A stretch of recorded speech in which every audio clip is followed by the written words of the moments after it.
భారత్ బంగ్లాదేశ్ మధ్య test series జరుగుతున్న విషయం తెలిసిందే. దీనిలో భాగంగా ఈ నెల 19 నుంచి ఫస్ట్ టెస్ట్ ప్రారంభమైంది. బంగ్లాతో జరిగిన తొలి టెస్ట్లో భారత్ విజయ దుందుభి మోగించింది.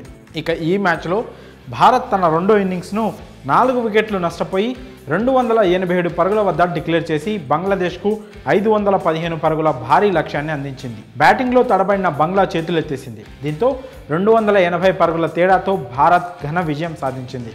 ఇక ఈ మ్యాచ్లో ఫన్నీ ఇన్సిడెంట్ చోటు చేసుకుంది. సెకండ్ ఇన్నింగ్స్లో రిషబ్ పంత్ బ్యాటింగ్ చేస్తున్న సమయంలో భారీ షాట్ ఆడాడు.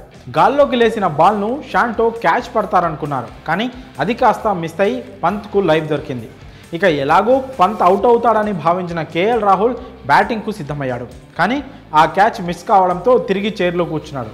దీంతో పక్కనే ఉన్న సిరాజ్ నవ్వులు కురిపించాడు. దీనికి సంబంధించిన వీడియో నెట్టింట వైరల్గా మారింది. సెంచరీకి ముందు పంత్ రెండో ఇన్నింగ్స్ 49వ ఓవర్లో స్లాగ్ స్వీప్ షాట్ ఆడేందుకు ప్రయత్నించాడు. బాల్ గాల్లోకి దూసుకెళ్ళింది. షాంటో దానిని క్యాచ్ అందుకుంటాడని అందరూ భావించారు. వెంటనే మిస్టర్ కూల్ కేఎల్ రాహుల్ బ్యాటింగ్కు రెడీ అయిపోయాడు. కుర్చీలోంచి లేచిపోయాడు, కానీ షాంటో క్యాచ్ మిస్ చేయడంతో రాహుల్ నవ్వుతూ తిరిగి తన సీట్లో కూర్చున్నాడు. ఇది గమనించిన సిరాజ్ పక్కున నవ్వాడు. సెకండ్ ఇన్నింగ్స్లో పంత్ సూపర్ ఇన్నింగ్స్తో స్కోర్ బోర్డును పరుగులు పెట్టించాడు. 128 బంతుల్లో 109 పరుగుల చిరస్మరణీయ ఇన్నింగ్స్ ఆడాడు. 13 బౌండరీలు, 4 భారీ సిక్సర్లు బాది బంగ్లాదేశ్ బౌలర్లకు ముచ్చమటలు పట్టించాడు. మరి పంత్ అవుట్ అవుతాడనుకొని కేఎల్ రాహుల్ బ్యాటింగ్కు వెళ్లేందుకు సిద్ధమవడంపై మీ అభిప్రాయాలను కామెంట్స్ రూపంలో తెలియజేయండి.